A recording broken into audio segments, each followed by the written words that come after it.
বঙ্গোপসাগরের সৃষ্ট ঘূর্ণিঝড় রিমেলের কারণে ইতিমধ্যে লক্ষ্মীপুর জেলায় ৯ নম্বর মহাবিপদ সংকেত জারি করেছে বাংলাদেশ আবহাওয়া অধিদপ্তর।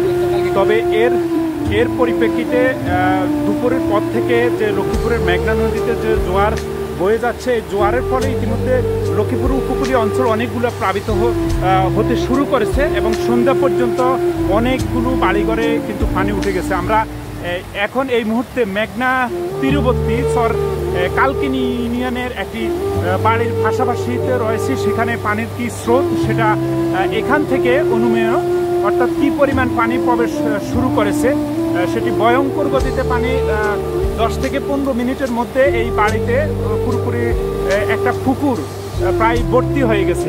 অন্যদিকে এই বিভিন্ন যে ক্ষেত রয়েছে, ক্ষেতগুলো ভর্তি হয়ে মানুষের বাড়িঘরে পানি আসা শুরু করেছে।